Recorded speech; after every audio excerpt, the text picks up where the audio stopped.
მოგესალმებით, თქვენ უყურებთ მოამბეს 12 საათზე. სტუდიაში ლიზა ციკლაური მუშაობს, გამოშვებაში თქვენ ნახავთ. მინისტრთა კაბინეტის შეხვედრა, რა საკითხებს განიხილავენ მთავრობის ადმინისტრაციაში. NDI კვლევის პოლიტიკურ ნაწილს აქვეყნებს, როგორია საზოგადოებრივი აზრი. ხანძარი ლიბერიაში, გარდაცვლილია 27 ბავშვი. 2020 წლის ბიუჯეტი, ბიუროკრატიული ხარჯების შემცირების აუცილებლობა, გუდიაშვილის მოედნის რეაბილიტაცია და რთველი 2019. ამ საკითხებზე მსჯელობენ მთავრობის ადმინისტრაციაში. მინისტრთა კაბინეტის ხდომა უკვე 2 საათია მიმდინარეობს. დეტალებს ანა ბროლაძე ახლა პირდაპირ ეთერში მოგვიყვება. ანა, გისმენთ. მომავალი წლის მთავარი ფინანსური დოკუმენტი არის ერთ-ერთი საკითხი, რაზეც გიორგი გახარიამ სთხოვა მინისტრთა კაბინეტის წევრებს, რომ მომავალი წლის ბიუჯეტის დაგეგმვისას მათ რამდენიმე საკითხთან დაკავშირებით განსაკუთრებული ყურადღება გაამახვილონ. პირველი ეხება იმას, რომ 2020 წლის ბიუჯეტი უნდა იყოს მაქსიმალურად მოქალაქეებზე ორიენტირებული და სახელმწიფოს არ უნდა დაავიწყდეს საკუთარი სოციალური პასუხისმგებლობა ადამიანების წინაშე. აუცილებელია ინფრასტრუქტურის მიმართულებით ხარჯების გაზრდა და რაზეც განსაკუთრებული აქცენტი გააკეთა პრემიერმა, ეს ეხება ქამრების შემოჭერის პოლიტიკას, რომ მაქსიმალურად შემცირდეს ადმინისტრაციული ხარჯები. უშუალოდ მთავრობის სხდომის დასრულების შემდეგ, რომელიც სულ ცოტა ხნის წინ დასრულდა, ფინანსური ეკონომიკური გუნდის წევრებმა აღნიშნეს, რომ საბოლოო პარამეტრები ჯერ არ არის ჩამოყალიბებული. გუნდი ჯერ კიდევ მსჯელობს, თუ როგორ გადანაწილდება მომავალი წლის მთავარი ფინანსური დოკუმენტი, თუმცა როგორც კანონით არის განსაზღვრული, მათ ჯერ კიდევ აქვთ დაახლოებით 2 კვირიანი ვადა იმისთვის, რომ საბოლოო მონაცემებზე შეჯერდნენ და უკვე 1 ოქტომბრისთვის ბიუჯეტის პირველადი ვარიანტი საკანონმდებლო ორგანოს გადაუგზავნონ განსახილველად. 2020 წლის ბიუჯეტი პირველ რიგში უნდა იყოს ორიენტირებული მოქალაქეზე და რა თქმა უნდა, აბსოლუტურად ყველამ უნდა გავითვალისწინოთ სახელმწიფო სოციალური პასუხისმგებლობა. ასევე მეორე მნიშვნელოვანი კომპონენტი გახლავთ ინფრასტრუქტურა და ინფრასტრუქტურული ხარჯები, კაპიტალური ხარჯები ბიუჯეტში რა თქმა უნდა გაიზრდება. ესეც პირველ რიგში მიმართულია ჩვენი მოქალაქის მოხმარებაზე, ძირითად საბაზისო ინფრასტრუქტურის შექმნაზე. ყველამ უნდა გავითვალისწინოთ ბიუროკრატიული ხარჯების შემცირების პრინციპის შენარჩუნება, ესეც მკაცრად იქნება გაკონტროლებული. პრაქტიკულად ყოველდღიურად გვაქვს ინტენსიური შეხვედრები სამინისტროებთან, ასევე მათ დაქვემდებარებულ სხვადასხვა სტრუქტურებთან. გავდივართ დეტალურად მათ საჭიროების მოთხოვნებს, ასევე ჩვენ იმ სტრატეგიას, რომელიც დასახული იყო და რომელიც მოკლედ 2 სიტყვაში შეიძლება აღიწეროს, როგორც ის მთავარი ინფრასტრუქტურული პროექტების გაგრძელება და განვითარება, რომელიც პრაქტიკულად თვისობრივ ცვლილებას შეიტანს ქართულ ეკონომიკაში და ეკონომიკურ, ასე ვთქვათ, სისტემაში. ის ინფრასტრუქტურული პროექტები, რომელსაც ჩვენ ვახორციელებთ, ერთის მხრივ უნდა იყოს მიმართული ადამიანზე. მარტივად რო ვთქვათ, ერთ-ერთი მაგალითი წყალმომარაგების პროექტები რეგიონებში, რომელიც ის საბაზისო ინფრასტრუქტურაა, საგზაო, ან საბავშვო ბაღები, ან ამბულატორიები, ანუ ის თუნდაც მცირე ზომის ინფრასტრუქტურული პროექტები, რომელიც უშუალოდ მოქალაქეზე არის ორიენტირებული და მათი ცხოვრების პირობების გაუმჯობესება და ღირსეული პირობების უზრუნველყოფისთვის და გაზრდისთვის არის საჭირო. მთავარი აქცენტი 2020 წლის ბიუჯეტის არის გაზრდილი სოციალური პასუხისმგებლობა, სოციალური პროგრამები და ასევე ინფრასტრუქტურული პროგრამები, კაპიტალური დანახარჯები, კაპიტალური პროგრამები, განსაკუთრებით კრიტიკული სასიცოცხლოდ აუცილებელი ინფრასტრუქტურა. გავაგრძელებთ აწარმოე საქართველოში პროგრამის ფარგლებში მცირე და მიკრო მეწარმეობის წახალისებას და ეს პროგრამებიც უფრო ინტენსიურად იქნება წარმოდგენილი. გვაქვს მთელი რიგი პროგრამები, მათ შორის მთის და სამთო კურორტების განვითარების თვალსაზრისით. კიდევ ერთი დავალება, რომელიც პრემიერ-მინისტრისგან ამჯერად სოფლის მეურნეობის მინისტრმა მიიღო, ეს შეეხება უშუალოდ რთველს.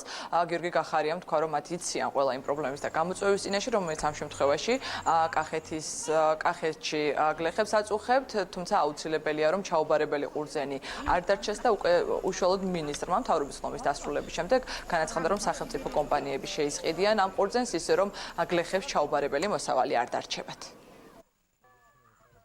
ჩვენ ძალიან კარგად ვიცით ის გამოწვევები, რომელიც დღეს კახეთში არსებობს, უკვე გქონდა ერთი სამუშაო შეხვედრა შესაბამის შტაბის წარმომადგენლებთან, თუმცა მიუხედავად ყველაფრისა, მოსავალი უნდა იყოს დროულად დაბინავებული და ეს ბატონმა ლევანმა ძალიან კარგად იცის. მივეცით უფლება სახელმწიფო კომპანია აკურას პირდაპირ შესყიდვების განხორციელების, რომელიც როგორც იცით ჭარბა ხშირ შემთხვევაში დაზიანებულ ხურძენს, ისეთ პროდუქტს, რომელიც ან კონკრეტულ ზონებში ხურძენს იბარებს, რომელიც კერძო სექტორისთვის ამ ეტაპზე შეიძლება არ იყოს საინტერესო. აქედან გამომდინარე, ჩაბარების პრობლემა ჩვენს მოსახლეობას, ჩვენს ფერმერებს არ ექნება.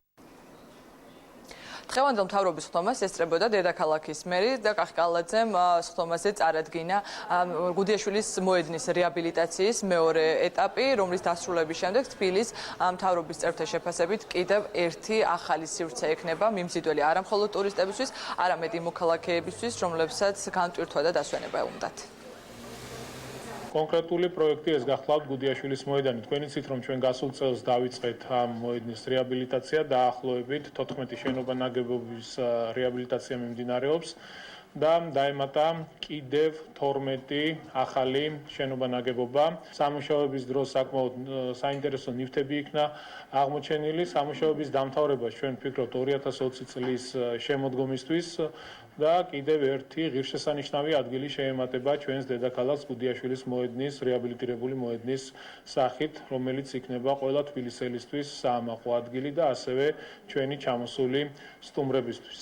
ძალზედ სასიხარულო ბატონი კახა-კალაძე წარმოგიდგენს ახალ გეგმას გუდიაშვილის მოედნის სრული რეაბილიტაციის მეორე ეტაპს, რომელიც თბილისში გააჩენს კიდევ ერთ მნიშვნელოვან წერტილს, როგორც ტურისტულს, ასევე თითოეული ჩვენი მოქალაქისთვის კომფორტული გარემოს და კომფორტული სივრცის შესაქმნელად.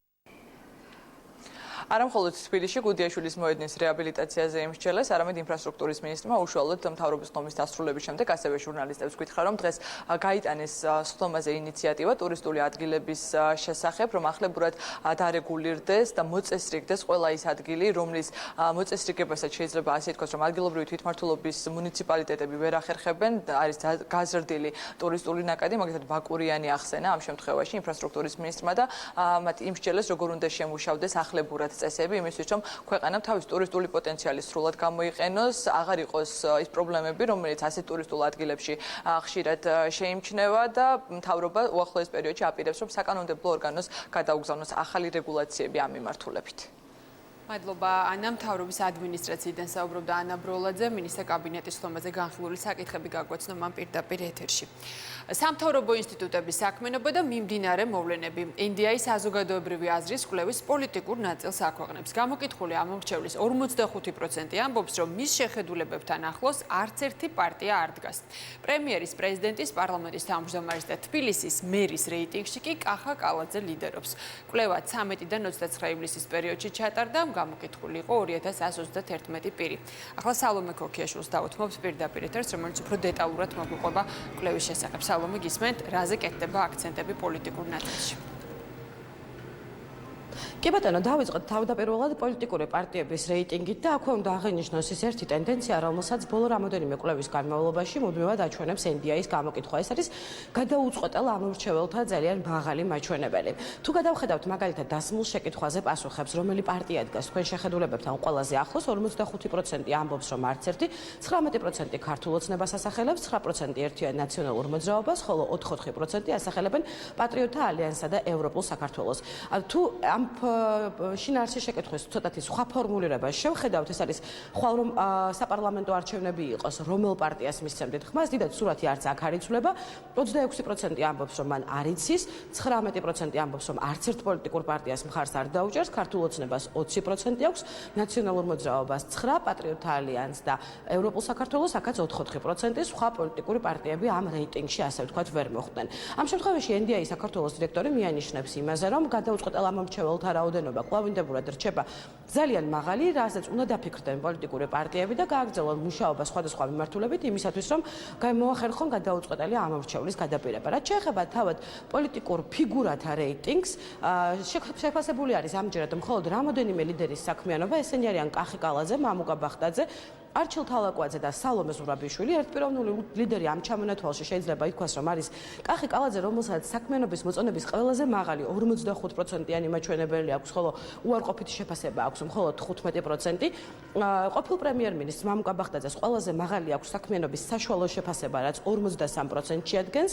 რაც შეეხება პარლამენტის თავმჯდომარეს, მის საქმიანობაზე მხოლოდ გამოკითხულთა 8% ამბობს, რომ ის კარგად ასრულებს დაკისრებულ მოვალეობას, თუმცა 35% ყველაზე მაღალი მაჩვენებელი ამ შემთხვევაში ისინია გამოკითხულები ამბობენ, რომ ისინი არ ფლობენ ინფორმაციას მის საქმიანობის შესახებ, როგორც კვლევის ავტორები განმარტავენ, ეს შეიძლება გამოწვეული იყოს იმით, რომ მაგალითად პარლამენტის თავმჯდომარე ახლახან შეუდგა საქმიანობას. რაც შეეხება საქართველოს პრეზიდენტს, საქართველოს პრეზიდენტ შეფასების ყველაზე დაბალი მაჩვენებელი აქვს. ამ შემთხვევაში 40% მიიჩნევს, რომ სალომე ზურაბიშვილი დაკისრებულ მოვალეობას ცუდად ან ძალიან ცუდად ასრულებს, 36% მის საქმიანობას საშუალოდ, ხოლო 12% კარგად ან ძალიან კარგად აფასებს. საინტერესოა ისიც, რომ ამ კვლევაში ჩვენ ვერ ვნახეთ, ასე ვთქვათ, ჩაშლილად თითქმის ყველა ლიდერის მოწონების თუ არ მოწონების მაჩვენებელი, რომლებსაც აქამდე ვაწყდებოდით ხოლმე NDI-ის კვლევაში, მათ შორის აქ არ არიან ჩამონათვალში არც ოპოზიციური პარტიების ლიდერები, რომლებსაც წინა კვლევებში ხშირად ხვდებოდით. სიღრმისეული ანალიზი გავაკეთეთ არც ერთი პარტიის მხარდამჭერი ადამიანების და არ არის გასაკვირი, რომ უმეტესობა განეკუთვნება ახალგაზრდების კატეგორიას. არ არიან კმაყოფილები ქვეყნის მიმართულებითა და ეკონომიკური მდგომარეობით. ძალიან ფართო, ჭრელი ჯგუფია გადაუწყვეტელი ამომრჩევლების, რაც იმას ნიშნავს, რომ ბევრი შესაძლებლობა აქვს სხვადასხვა პოლიტიკურ პარტიებს, რომ იმუშაონ ამ ადამიანებზე. 20 ივნისის მოვლენებიდან 2 კვირის შემდეგ დაიწყო საველე სამუშაოები და, რა თქმა უნდა, ეს იმას ნიშნავს, რომ გარემო ემოციური იყო. ცხადია, ამან გავლენა მოახდინა რესპონდენტებზე და პასუხებზე. ეს კვლევა მოსახლეობის განწყობებს ასახავს და ამაზე დროს და გარემოს ძალიან დიდი მნიშვნელობა აქვს. მოსახლეობის განწყობები მარტივად იცვლება, ამიტომ არის ხოლმე ამის გათვალისწინება მნიშვნელოვანი. ცხადია, დღეს რომ იგივე შეკითხვები დავსვათ, შესაძლოა სხვა პასუხები მივიღოთ. ყველა გამოკითხვაში, ყველა კითხვა რა თქმა უნდა ვერ მოექცევა, მაშინ გამოკითხვა გახდება უზომო. როგორც გახსოვთ, ამ გამოკითხვის ძირითადი აქცენტი იყო მაინც ეკონომიკურ საკითხებზე და ასევე მნიშვნელოვანი იყო ეს, რომ დრო დაგვეთმო მიმდინარე მოვლენებისთვის, განსაკუთრებით ივნისის მოვლენების და საპროტესტო აქციების, ასე რომ ბუნებრივია, რომ რაღაც კითხვები მოიკლებდა გამოკითხვაში და ასე გამოვიდა, რომ ინსტიტუტების და ლიდერების შეფასების ნაწილი შედარებით დაკლებად გამოვიდა. რაც შეეხება ზოგადად მთავრობის და ინსტიტუციების საქმიანობის შეფასება, შეიძლება ითქვას, რომ ბოლო რამოდენიმე ჩატარებული კვლევის მანძილზე ეს არის პირველი გამოკითხვა, სადაც საქართველოს მთავრობის საქმიანობა შეფასების ყველაზე მაღალი მაჩვენებელი აქვს ცუდის თვალსაზრისით, ანუ გამოკითხულთა 60% მიიჩნევს, რომ საქართველოს მთავრობა ცუდად მუშაობს და მხოლოდ 1/3 დაახლოებით 32% ფიქრობს, რომ მთავრობა კარგად ასრულებს თავის ფუნქცია მოვალეობებს. რაც შეეხება ცალკეულ ინსტიტუციათა რეიტინგს, NDI-ის კვლევაში აქ ვაწყდებით ერთგვარ ტენდენციას, რომელიც ბოლო რამოდენიმე წელია მუდმივად გრძელდება, მაგალითად ინსტიტუციებს შორის პირველ 3 ადგილს ტრადიციულად იკავებს მართლმადიდებლური ეკლესია, იუსტიციის სახლები და საქართველოს ჯარი, ისინი მოწონების ყველაზე მაღალი მაჩვენებლებით არიან პირველ 3-ში. აღსანიშნავია ისიც, რომ საქართველოს პოლიციას აქვს საკმაოდ მაღალი მოწონების მაჩვენებელი და 42% გამოკითხულთა ამბობს, რომ დადებითად ან ძალიან კარგად აფასებს პოლიციის საქმიანობას, 37% ამბობს, რომ საშუალოდ და მხოლოდ 14% ფიქრობს, რომ საქართველოს პოლიცია ცუდად მუშაობს. რაც შეეხებათ უკვე იმ ინსტიტუციებს, რომლებსაც აქვთ მოწონების ყველაზე დაბალი მაჩვენებელი, ეს არის სამართლოები, ეს არის თბილისის საკრებულო და ტრადიციულად ბოლო ადგილზე არის უკვე ბოლო რამოდენიმე კვლევა არის საქართველოს პარლამენტი, რომელსაც დადებითი შეფასების მხოლოდ 8%-იანი, საშუალოს 39% და უარყოფითად შეფასების 42%-იანი მაჩვენებელი აქვს. საინტერესო არის ის, რომ ამ მონაცემებს განსაკუთრებით მთავრობის საქმიანობის შეფასების ნაწილს უკვე მოუყვა გამოხმაურებები თავად მთავრობაში და მთავრობის წევრები მიიჩნევენ, რომ ეს ციფრები შესაძლოა არის არ ასახავდეს რეალობას. ზოგადად, რა თქმა უნდა, კიდევ ერთხელ გამოვხატავ ჩვენ პატივისცემას ისეთ ინსტიტუტების მიმართ, როგორც არის NDI, ARI და სხვა ასეთი ტიპის ავტორიტეტული ინსტიტუციების მიმართ, თუმცა ასევე წლების განმავლობაში ჩვენ გვქონდა იმის შესაძლებლობა, რომ გვენახა, რომ სამწუხაროდ მათი პარტნიორები, ქართველი პარტნიორები ველზე, რომელიც ამ კვლევებს ატარებენ, ყოველთვის სწორად არ ასახავენ იმ რეალურ განწყობებს, რომელიც არის ადგილზე. ვიცით, რომ სიღარიბე არის ჩვენი გამოწვევა, ვიცით, რომ ეკონომიკური მდგომარეობის გაუმჯობესება, ჩვენი მოსახლეობის დასაქმება და ასეთი ტიპის საკითხები არის ჩვენი ძირითადი გამოწვევები და ჩვენი ყოველდღიური საქმიანობა სწორედ აქეთკენ არის მიმართული, რომ ეს გამოწვევები გადავლახოთ. ჩვენთვის მნიშვნელოვანია საზოგადოებრივი აზრი. მე ვფიქრობ, რომ საზოგადოებრივი აზრის ყველაზე რეალური გამოხატულება არის არჩევნებში მათი დამოკიდებულება მთავრობის მიმართ, პოლიტიკური პარტიების მიმართ და რა თქმა უნდა ის იყო გამოხატული წინა არჩევნებზე და დარწმუნებული ვარ ასევე 2020 წლის არჩევნებზეც საზოგადოება ზუსტ შეფასებას მისცემს მთავრობის მოღვაწეობას. ჩვენ ალბათ უფრო მეტი უნდა გავაკეთოთ იმისთვის, რომ ჩვენი გაკეთებული საქმის სწორად მიტანა მოახერხოთ ჩვენ მოსახლეობამდე, რომ აღქმები იყოს ადეკვატური. NDI-ის კვლევების დომილებები ძალიან ბევრჯერ, ძალიან ხშირად დამტკიცდა წინა წლებშიც, როდესაც მათი შეფასებები არ გამართლდა რეალურ ცხოვრებაში, მიუხედავად იმის, რომ ეს არის ავტორიტეტული ორგანიზაცია, საერთაშორისო ორგანიზაცია, დომილებები არის უკვე ბოლო წლებში, მე ვფიქრობ, დამკვიდრებული პრაქტიკა. ეკონომიკურ საკითხებთან დაკავშირებით გაცილებით ზუსტი კვლევებს ახორციელებს სტატისტიკის დეპარტამენტი და ასევე სხვადასხვა უწყებები. თუ გინდ განწყობებშიც თუ არის ცვლილება, ეს გასათვალისწინებელია, რასაკვირველია ხელისუფლების მიერ და უნდა ესე ვთქვათ მოდუნების საშუალება ამან არ უნდა მოგცეს. თუმცა ეს არ ნიშნავს, რომ პირდაპირ აღებული იმ განწყობებით დავგეგმოთ ეკონომიკა. არა, ეკონომიკა ჩვენ დავგეგმოთ იმ ზუსტი ინფორმაციით და იმ კვლევებით, სადაც ბევრად უფრო ეს ვთქვათ მაღალ პროფესიული დონეზე არის ეს კვლევები და ციფრები ეს ვთქვათ მოპოვებული. ჩვენ ყოველთვის ვამბობთ, რომ ვიცით რაც არის ჩვენი პრობლემები. NDI-ის კვლევები ამ თვალსაზრისით, რომელიც იქცა ტრადიციულად პოლიტიკური სპეკულაციები და საზოგადოებრივი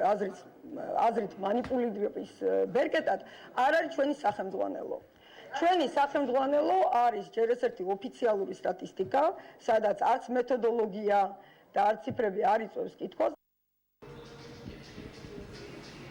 როგორც იცით, ამ კვლევის საველე სამუშაოები 20 ივლისის მოვლენებიდან დაახლოებით 2 კვირის შემდგომ არის დაწყებული. შესაბამისად, კვლევაში მოხდა სწორედ ამ 20 ივნისის მოვლენებთან დაკავშირებული შეკითხვებიც, მაგალითად, თუ გამკითხვაში დასმული არის შეკითხვა, ვინ არის პასუხისმგებელი ამ მოვლენებზე, აქედან გამოკითხულთა 44% ამბობს, რომ ხელისუფლება, გამოკითხულთა 14% მიიჩნევს, რომ პასუხისმგებლობა ყველას ეკისრება, 9% ამბობს, რომ პასუხისმგებლობა შეიძლება დაეკისროს გიორგი გახარიას, ჯამში 15% მიიჩნევს, რომ პასუხისმგებლობა მოვლენებზე ეკისრება ოპოზიციურ ძალებს, აქედან 8% თვლის, რომ შესაძლოა არის პასუხისმგებელი ამ მოვლენებზე იყოს ნაციონალური მოძრაობა. რაც შეეხება მეორე დასმულ შეკითხვას, რამდენად მარცვლოვნად იყო გამოყენებული ძალა, 22% გამოკითხულთა მიიჩნევს, რომ ძალა იყო მარცვლოვნად გამოყენებული, ხოლო 78% მიიჩნევს, რომ ასეთი ძალის გამოყენება საჭირო არ იყო.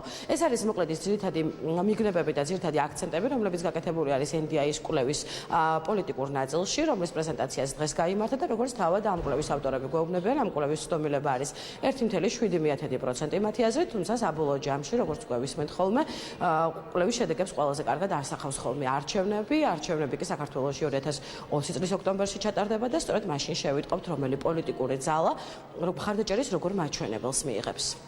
მადლობა სალომე, NDI-ის კვლევის პოლიტიკური ნაწილი გაგვეცნო სალომე ქოქიაშვილმა პირდაპირ ეთერში. ომბუდსმენს პარლამენტში ელოდებიან ნინო ლომჯარია 1 წლიან ანგარიშს წარადგენს 500 გვერდიან დოკუმენტში 9000-მდე განაცხადზე აქცენტი გაკეთებული, რომელიც სახალხო დამცველის აპარატში შევიდა.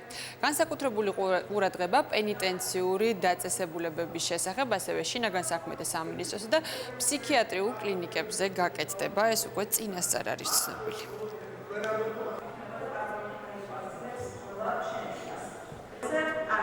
ცენტრალური თემა იქნება გავრილობის ღამე. ხელისუფლების მხრიდან ანტისაოკუპაციო მიტინგის მონაწილეების უმოწყალო დარბევა, მათთვის თვალების დათხრა და შემდგომ ყოველგვარი პოლიტიკური პასუხისმგებლობის გარეშე პირიქით პასუხისმგებელი მინისტრის დაწინაურება მისი გათავისუფლების ნაცვლად. ამავე დროს შერჩევითი სამართლის მკაფიო დემონსტრირება, როდესაც ანტისაოკუპაციო მიტინგის მონაწილეებს ასამართლებენ. 20 ივნისი ვერ მოხდებოდა ფიზიკურად 2018 წლის ანგარიში, იმიტომ რომ ეს მოხდა 2019 წელს. აქედან გამომდინარე, ხა ოპოზიციის სპეკულირება, რატომ არ მოხდა ანგარიში, ეს არის წარმოუდგენელი აბსურდი. თუმცა არის ძალიან ბევრი სხვადასხვა გამოწვევა, რაზეც ჩვენ აქცენტი გავაკეთეთ.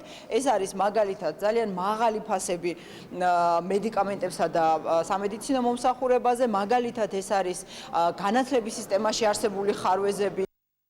ოკუპირებულ აფხაზეთსა და ცხინვალის რეგიონში რუსეთის სამხედრო წვრთნებს მართავს. კავკასკი უზელის ინფორმაციით სწავლება რუსეთის სამხრეთში მდებარე პოლიგონებზე, ასევე სომხეთში და ოკუპირებული აფხაზეთსა და ცხინვალის რეგიონებში დაიწყო.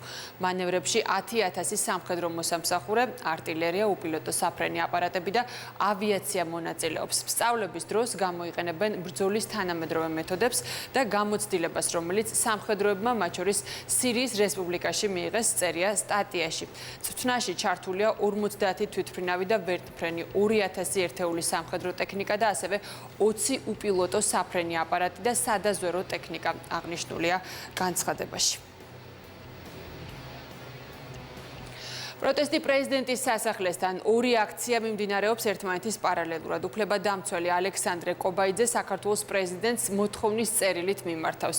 კობაიძე სალომე ზურაბიშვილის გუშინდელ განცხადებას აპროტესტებს, რომლითაც პრეზიდენტმა შეწყალებაზე დროებითი მორატორიუმის განკარგულება გასცა. ცოტა ხნის წინ კი ადგილზე მივიდა ალეკო ელისაშვილიც, რომელმაც პრეზიდენტის შეწყალებასთან დაკავშირებული გადაწყვეტილებები გააპროტესტა.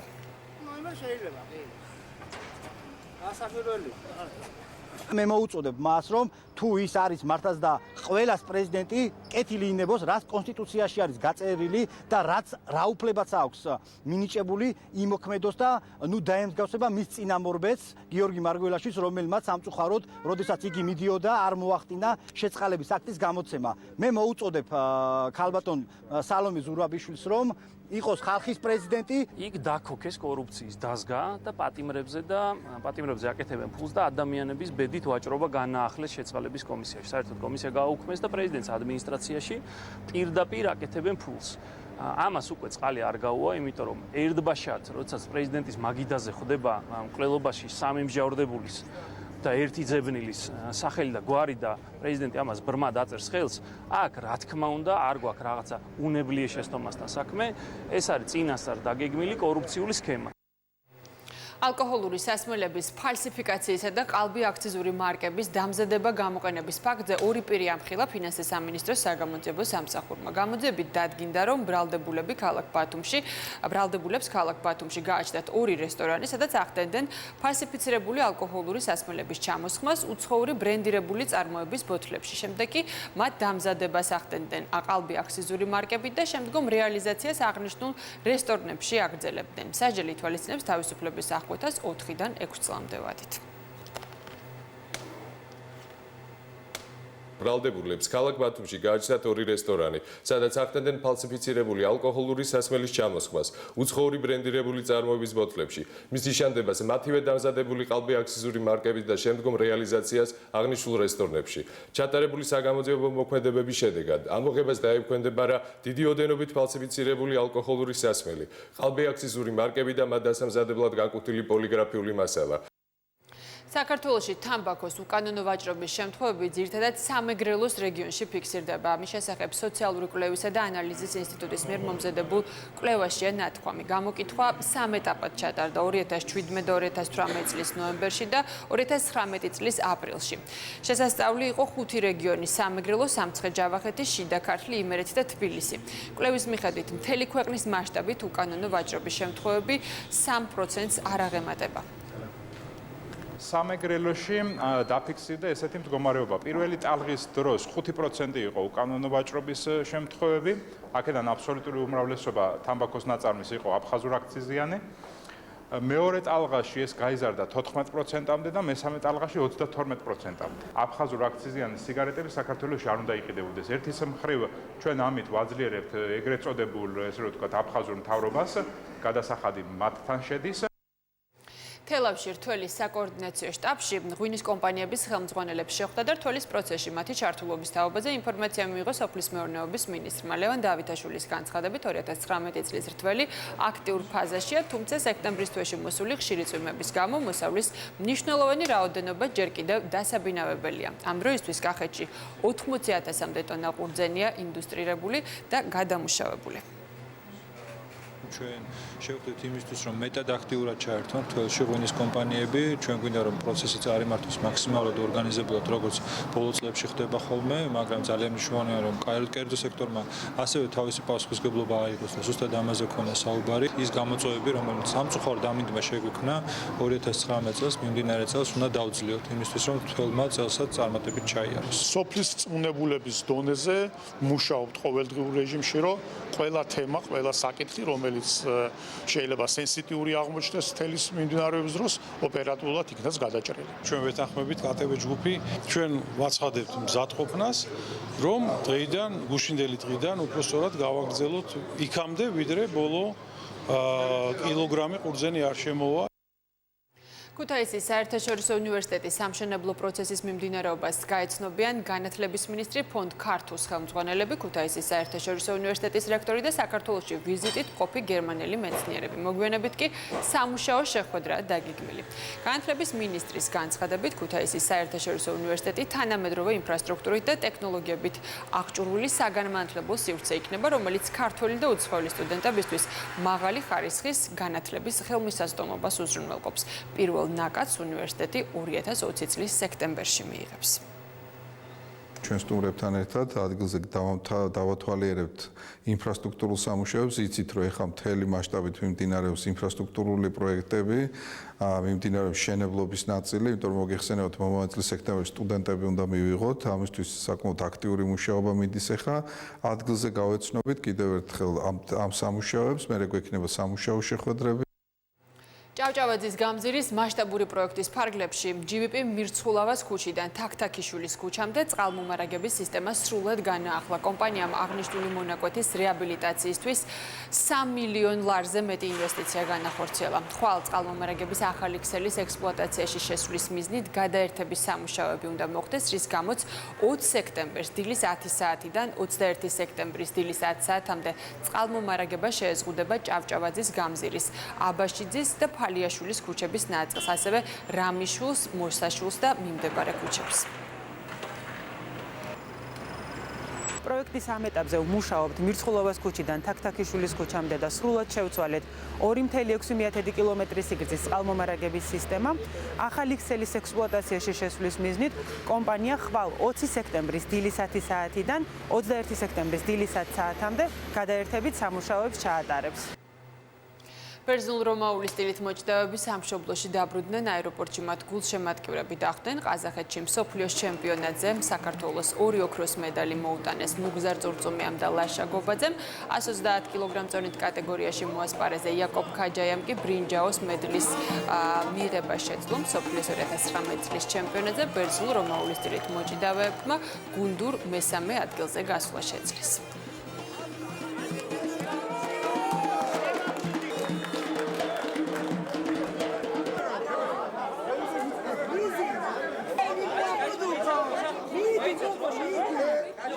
ჩემპიონატს რაც შეეხება ძალიან რთული იყო, რა თქმა უნდა, ძალიან ბევრი ევროპის და მსოფლიოს ჩემპიონი იყო წონაში, მაგრამ საკმაოდ კარგად ვიყავი მომზადებული და გამარჯვება შეუძლია. ყველაფერს მზად ვიყავით, მაგრამ გავიარეთ მზადება.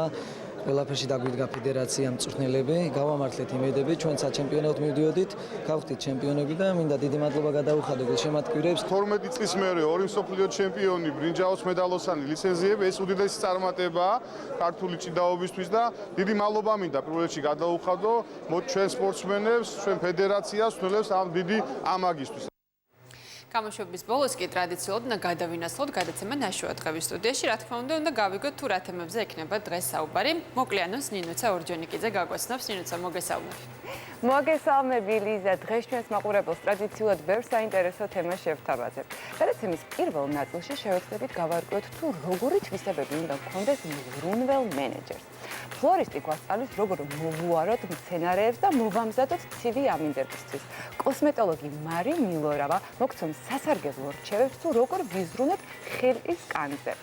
ამიტომ დარჩით ჩვენთან, ჩვენ სულ მალე ვიწყებთ. წარმატებულ ეთერს გისურვებთ. მოამბის 12 საათიანი გამოშვება კი ამით დასრულებული აქვს. მადლობთ ყურადღებისთვის. 3 საათზე დაგიბრუნდებით, ასე რომ დარჩით დროებით გემშვიდობებით.